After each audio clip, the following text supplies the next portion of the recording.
Hi! Welcome to my vlog. I'm your Ontoy TV. Ngayon, pag-uusapan natin yung marketing strategy. Dahil napaka-importante po nito.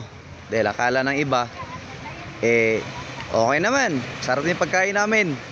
Pupunta na dito yung customer. Dadaan din dito yon. Wrong. Mali po yon. Dahil yung mga malulupit na negosyante po na nag-i-exist, na umabot na ng 2 years, 3 years, 4 years, 5 years pero hindi nalalaos. Alam nyo yung sikreto nila? Bibigay ko sa inyo yung marketing strategy na napaka-importante pong gawin para ikaw ay matulungan sa negosyo mo para mag-exist at hindi mawawala. Dahil alam ko, baka pareho tayo. Yung simula natin, loan, utang dito, utang sa bangko, utang sa co-op, utang sa kahit anong institution na bibigyan ng pera para makatulong sa atin. In short, lahat ng kapital natin malamang utang. So una, dapat marunong kang pumasok sa Facebook. Sa Facebook world, napaka-importante po nun.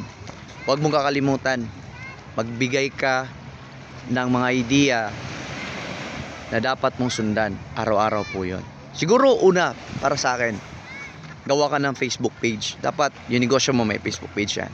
Pangalawa, dapat yung page na yon nag-upload ka ng mga updates sa negosyo mo.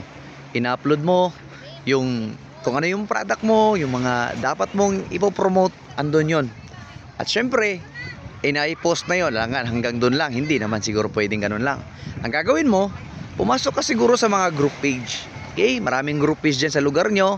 Like example, online business, motor ng ganito, yung mga bintahan ng ganito.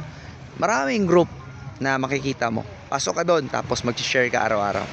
And syempre, yung panghuli at napaka-importante, dapat magpaturo ka paano mag-boosting Facebook ads. Napaka-importante nun. Oo, magastos. Oo, may budget. Pero alam mo, para kumita ng pera, kailangan gumastos ka rin ng pera. Okay? Yun lang po. Salot mga negosyante.